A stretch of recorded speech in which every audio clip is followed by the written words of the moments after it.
All right. Hi, everyone. Welcome to episode 84 of the All Dolphins podcast. And I know everybody is waiting with great anticipation which players we're going to target for that number. I think I have to go old school because I think the best player to wear 84 in Dolphins history just might be Bill Stanfill, way before your time, Omar and Poker Todd, who we see in the upper left corner. Yes. Poker Todd. Bill Stanfill was, I want to say, the fourth overall pick in the 1969 draft, defensive end out of Georgia. And even though stats did not become an official NFL stat until 1982, those statistics were kept in a lot of different places and by the Dolphins. And Bill Stanfill had 18 and a half sacks in 1973, which was the season the Dolphins won their second consecutive Super Bowl. And in fact, it was his record, unless I'm severely mistaken, that Jason Taylor broke for most career sacks by a Dolphin player. Of course, understanding that sacks did not become an official stat until 1982. Of course, I could mention Chris Chambers, Troy Drayton, but Troy Drayton. Yeah, that was Troy Drayton was the one that came to mind. There you go. Randy McMichael, what was his number? He did both 84 and 81. See, look at me. I'm a number savant up in here. About that, you're learning. You're going to get back in the good graces of those who are blasting your lack of Dolphin historical knowledge. Gang, let me say this. Confession, I don't have Dolphins historical knowledge. Okay, and this is where I'm going to have your back. Gang, it is not a prerequisite to cover a beat to know the history of the team. Okay, that's what's important. Imperative is that you know the knowledge, have knowledge of the team. Currently, I'm. It's a bonus if you have that. I'm an old geezer. I have that. So on the All Dolphins team, you have both. Yeah, listen, I wasn't alive when they went 17-0. I wasn't alive. Like, what do you want me to do? Like, unfortunately, not many of us were anymore. It's good. It's getting older and older. Hey, listen, and some Dolphin fans haven't been alive since they've been good. Some haven't even seen a playoff win. Can you imagine that?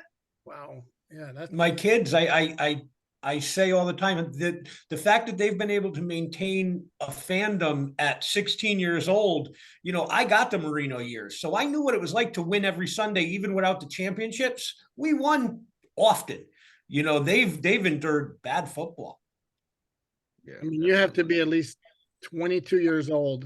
Is it 22 or 23? It was December 2000 when they last won a playoff game. I mean, yeah, like my son's seen, I think 3 Heat championships, which explains why he's a basketball fan over a football fan, and also his hatred for the job that takes daddy away from him when he was a little kid. So. Yeah, it's one of the reasons that I'm a Tua supporter as well. If you can name the last Dolphin quarterback that had 3 winning seasons in a row, you're going to go back a long time. That would have to be Dan Marino. No, Jay Fiedler. Ain't that something? Something? Team sport, and we're talking about a team that's not had good quarterbacking. Having said that, yes, somebody asked me in the comment section or wherever, can I say that Tua is the best quarterback since Marino? Yes. Again, team sport. Jay Fiedler also had a winning percentage over 60%. Brock Purdue now is like on a streak of 11 straight, with people often leaving out the fact that the 49ers rush for 150 yards every game and they get 2 takeaways, if not more, every game. Team sport. Okay. Programming notes, as you may have noticed by now, Poker Todd is joining us for our weekly betting segment. We're going to do 2 shows on this Friday, September 22nd. The other one's I'm going to say about 5-ish when we have the final injury report of the week, and we can do a bigger picture here. But right now it is betting segment time. Omar, take it away. Listen, Poker Todd, this line for this Dolphins game, and I'm going by FanDuel, which is the site that I feel most comfortable with. It's at 6.5 points. That's ultimately saying that the Dolphins are going to have to win by a touchdown. And while I do feel confident that the Dolphins will win, I think the Vegas and the odds makers are right where they need to be in terms of a spot that makes me feel uncomfortable. I know that they're probably going to play without their top safety in Simmons, but I also feel like Sean Payton is getting his feet under him in this offense. Where do you feel, how difficult is your comfort level with that line? I'm actually this week, I think Miami has a huge advantage. I think coming and playing at home for the first week is going, they seem energized in Miami. They play a different level of offense in Miami. You mean the heat and humidity beats down on the opponents? That's what you really mean. Absolutely. I'm from Connecticut, so I know just to come to the stadium what it feels like sitting in the stands, and I think that factors in obviously in fourth quarter games and stuff like that, but especially with our offense, a game where you can expect, Miami to look to score 24 to 30 points, you get those missed tackles in the fourth quarter. You get that, and with our speed, a missed tackle in the secondary turns into a quick touchdown. And I just don't think Denver has the firepower to score with us, especially in the fourth quarter when the heat does bear down on them.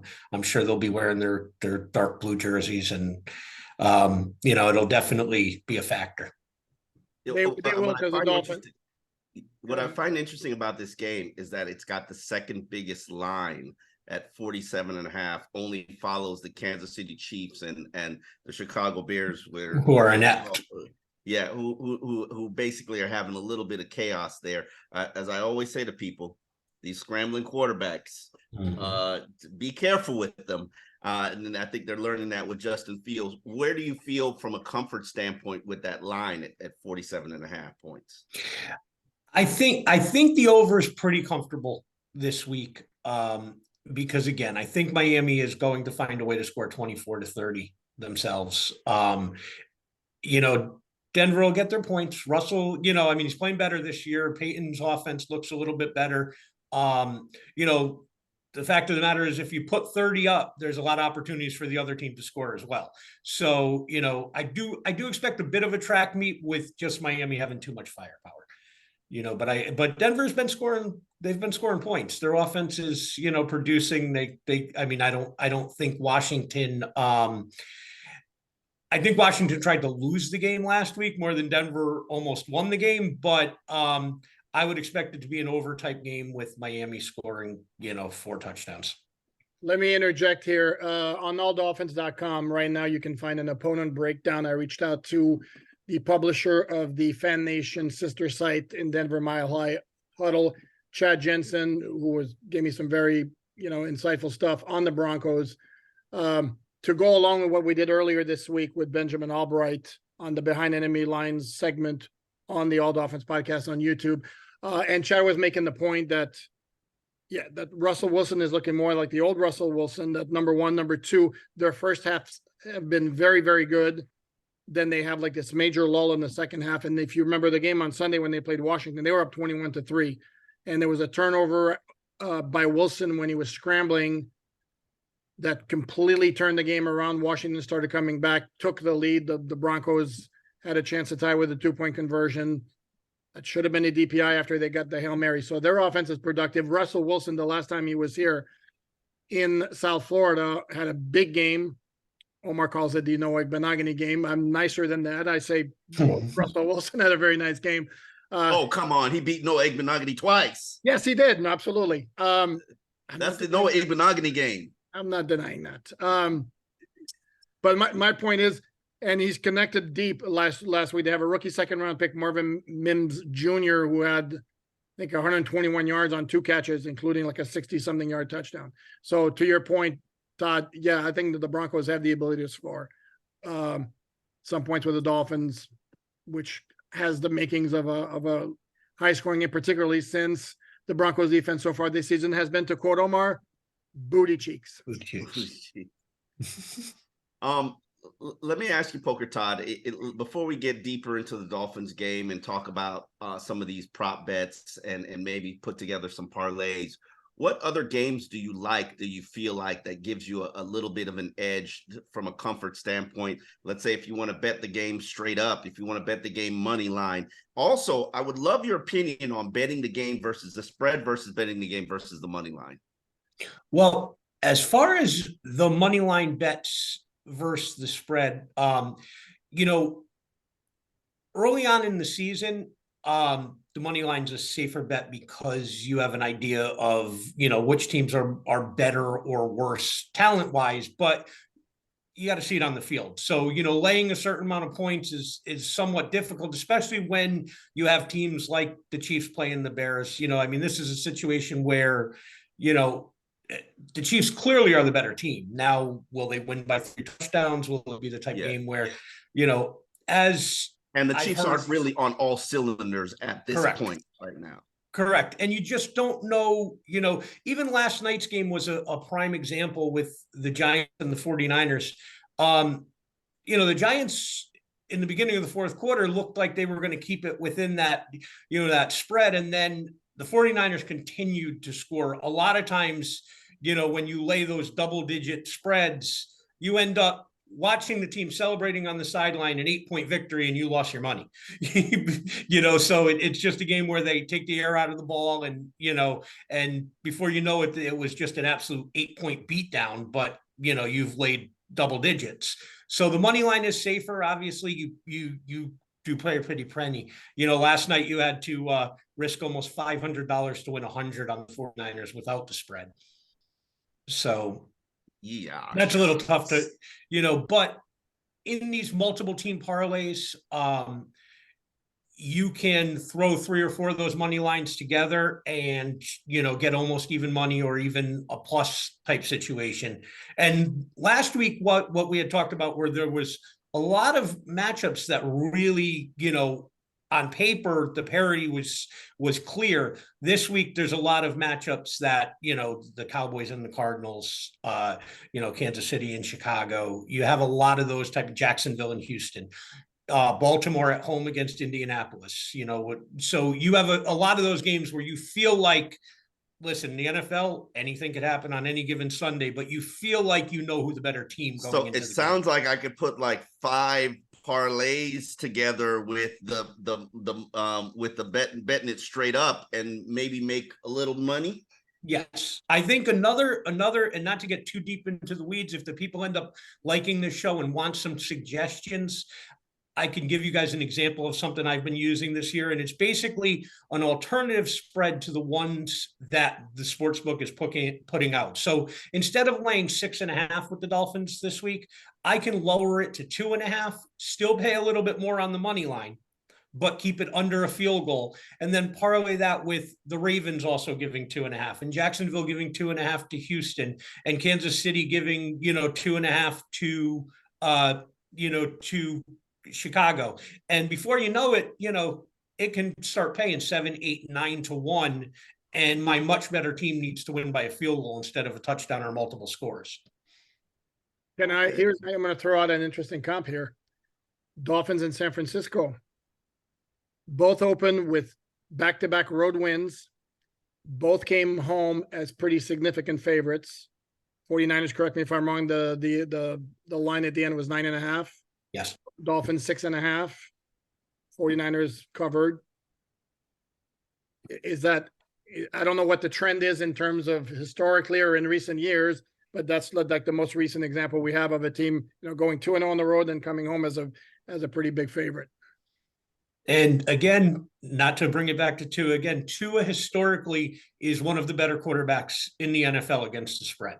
He, and that's the key to being an elite quarterback is you need to win the games you're supposed to win. You need to perform in those games. Tom Brady was famous for the fact that, in the NFL, back in the 16-game schedule, you were going to see 8 games where you were prohibitive favorites. Well, you have to go 8-0 in those.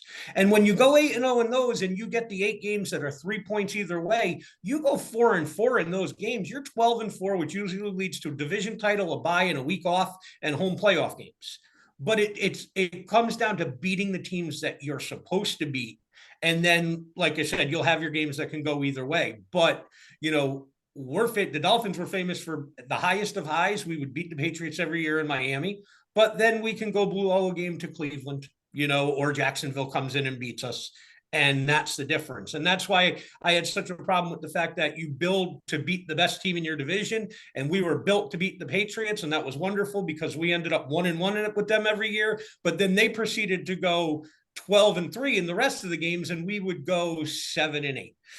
So it's more about beating these, these games that you're 6.5-point favorites. Go out, handle your business, and then when we play Buffalo next week, it's not as important a game. You lose today, you lose this weekend, and Buffalo all of a sudden takes on a whole new meaning.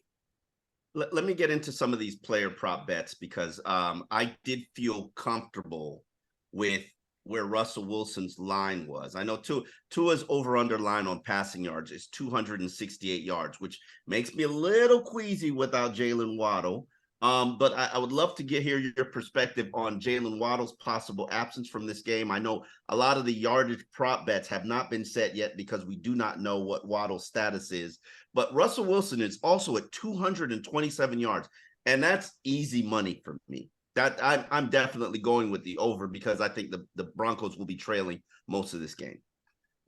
I agree with that. I think it's a situation where Russell Wilson's going to either succeed right out of the box and get his yards, or it's going to be a situation where they're continuing to try to come back. And what we've seen so far about Fangio is he's not going to send everybody at the quarterback. So you know what? We get the lead.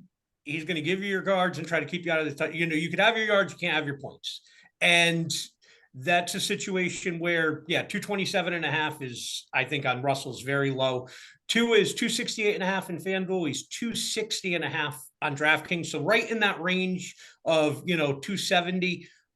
You start getting paid pretty well if you're willing to think Tua is going to have a big game. If you're at 325 yards, you can get better than 4-1 on your money.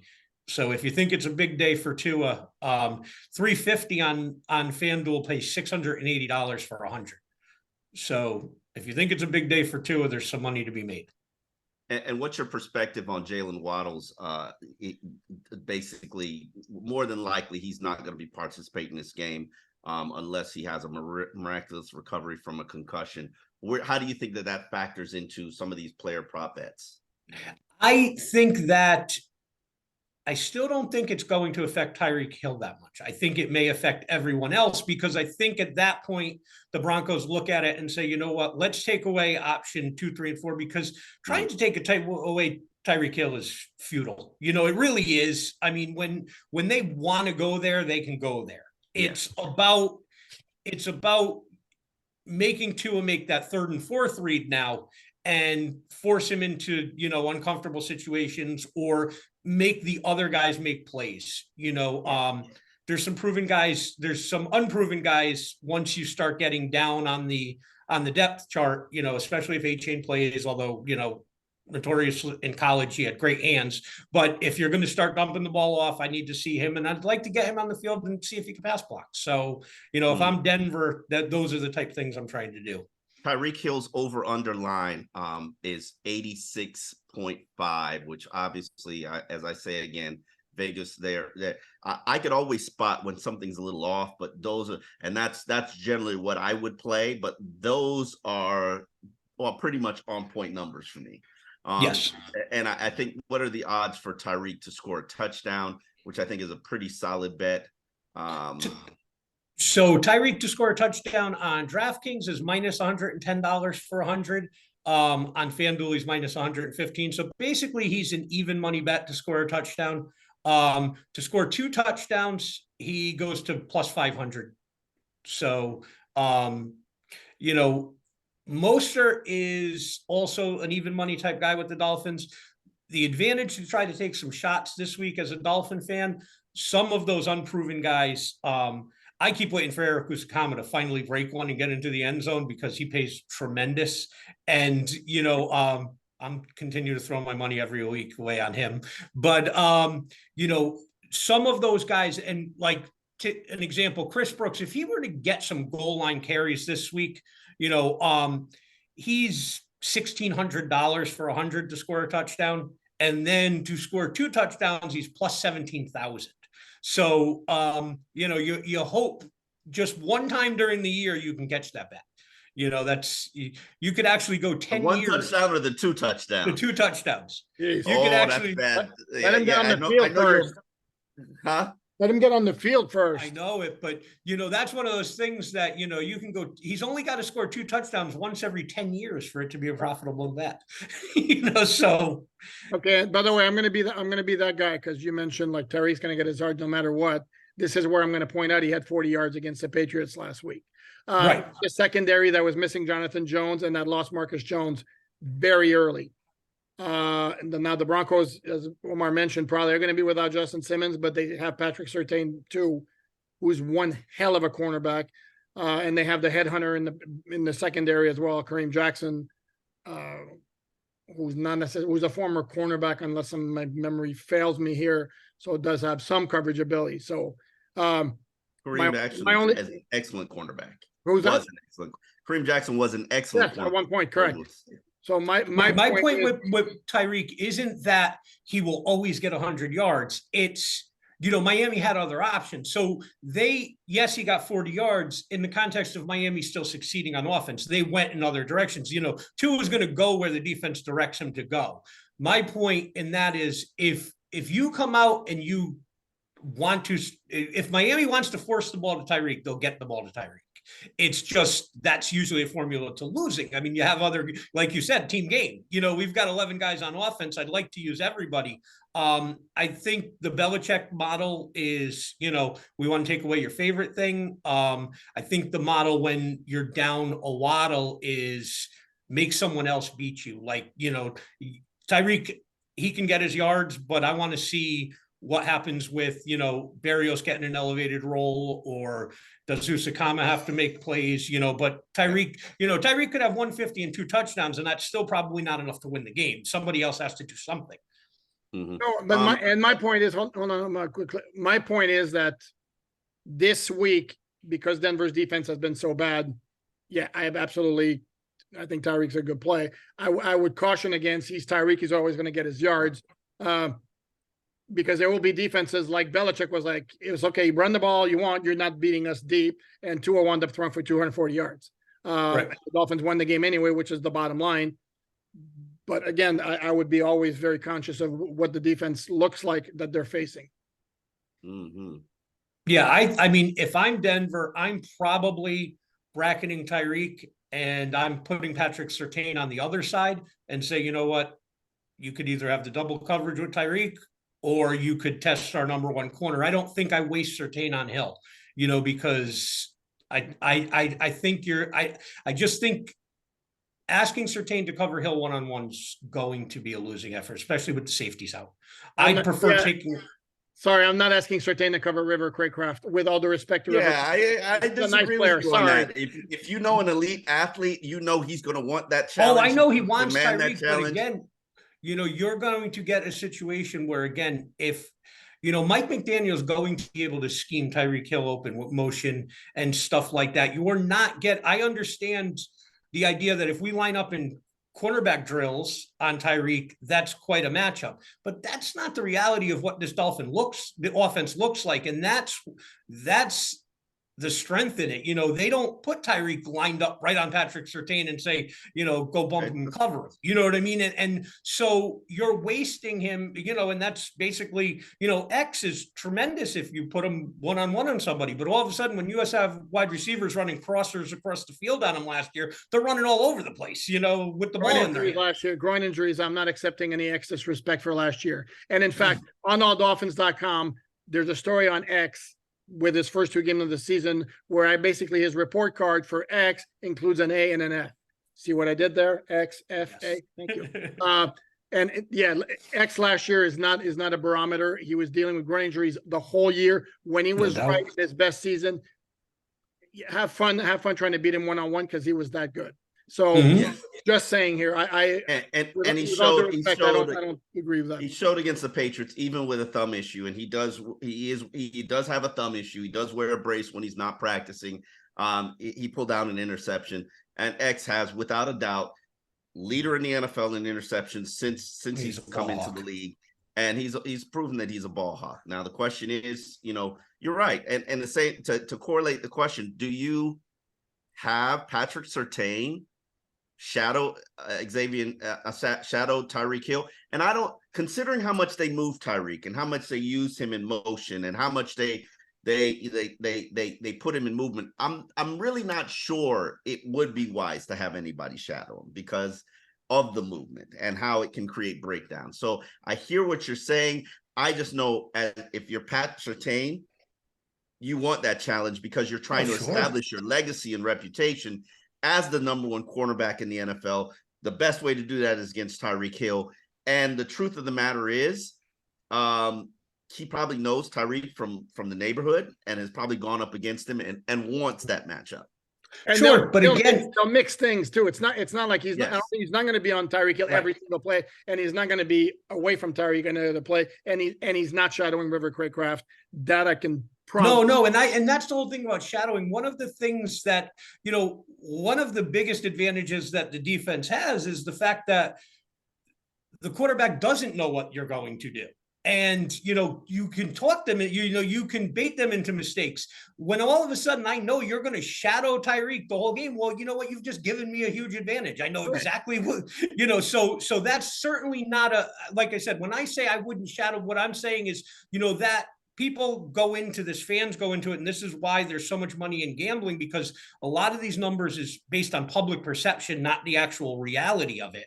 Right. And, people see that matchup and they go, oh, Patrick Surtain and Tyreek Hill, and they're just going to line up against each other and let's see who the best man is. And it's like, that factors, there's a lot of factors in, game planning and coaching and play calling and well, all if of it's that. Brian Flores, that was exactly what was going to happen. Yes. So, and they'd be out there naked too. Zero coverage. and X made it work in 2020. X made it work. X made it work a lot of times, but hey, anyway, let's not get into the old coaching.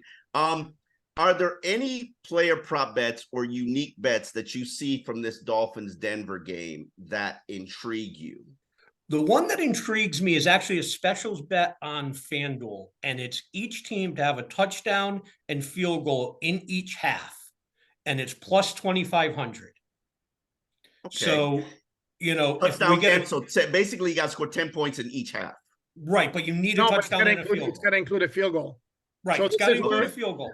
This is where you're going to start rooting for the Dolphins to fail in the red zone if they're scoring touchdowns too much. So this bet did hit in the Los Angeles Charger game, and it was plus 2,200 in that game.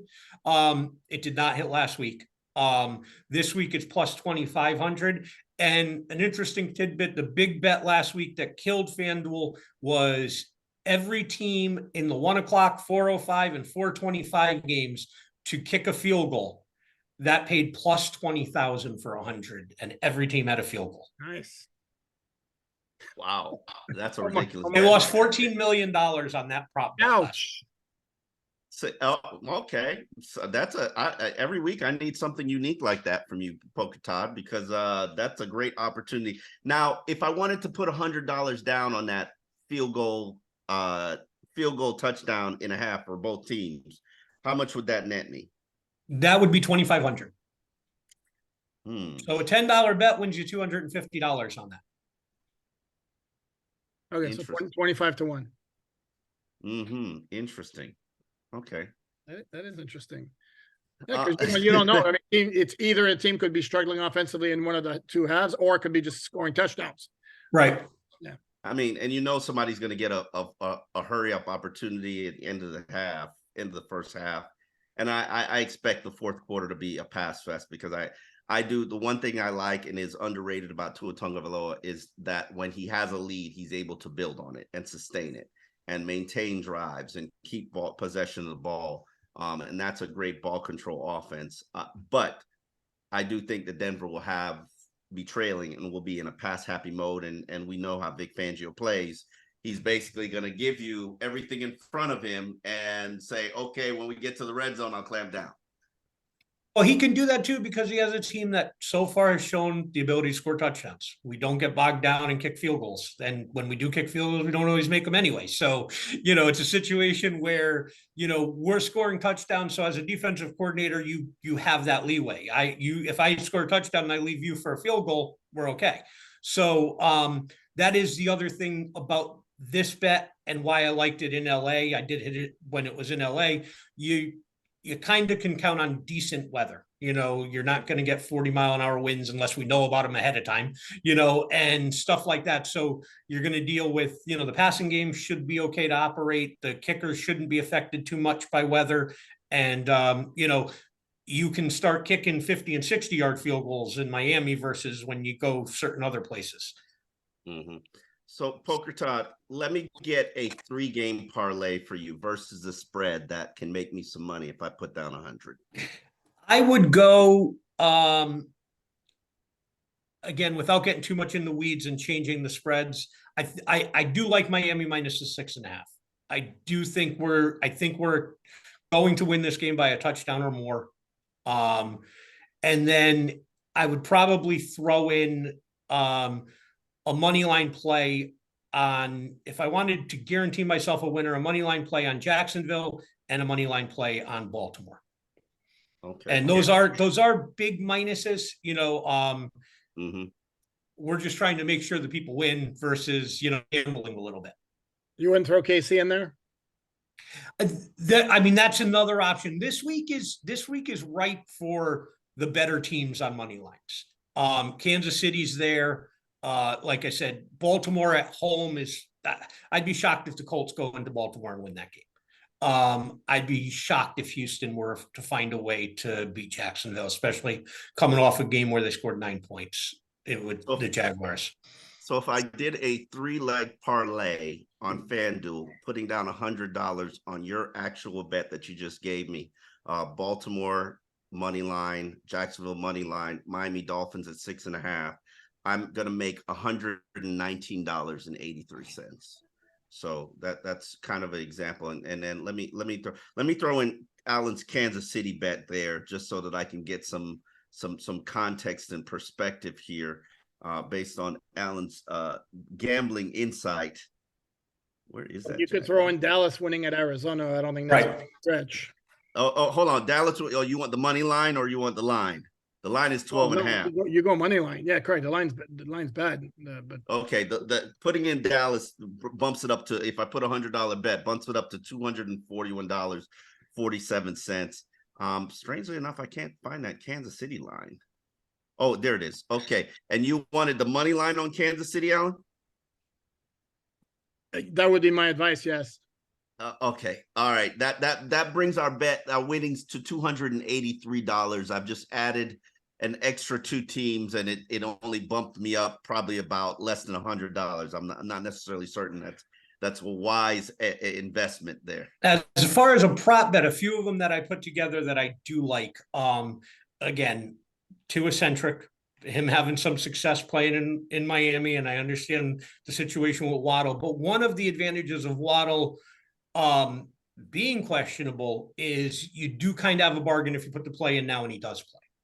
Because the odds are a bit in your favor. They're gonna change a little bit if he is, on the field. So if you were to put a situation where Miami minus 6.5, Tua to have 275 yards and 2 touchdowns, that's going to pay plus 374 for 100. So the payout would be $474 on your $100. If you were to up that to 3 touchdowns, 125 yards for Tyreek Hill and 325 yards for Tua. So that was a huge game for them and something they did in the first week. That pays over $2,000 for 100. So if you believe that, Tyreek Hill, if we can find a way for him to have 125 and Tua have 325, not wise bet. Not wise bet. Not wise bet. Not with Vance Joseph on the other side. We know Vance Joseph plays a lot of zone defense, and he's a blitzer. So I think they'll pretty much bracket Tyreek and basically bring the heat and leave River Craycraft or Braxton Berrios to fend for themselves one-on-one, which could benefit Miami and certainly benefit the Dolphins. Well, Poker Todd, we definitely appreciate you coming here for the second betting breakdown here on All Dolphins. You can find our work, alldolphins.com, for free. Good content. We do everything that the newspapers do, and we don't charge you a price for it. Also, you can find everything from a podcast standpoint on YouTube, and you could also find it on Fans First Network under Miami Dolphins Insiders. Fans First Network under Miami Dolphins Insiders for anywhere that you find your podcasting site.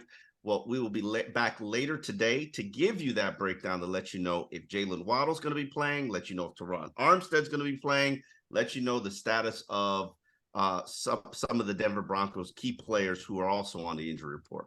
See you later. Take care, guys. Get easy.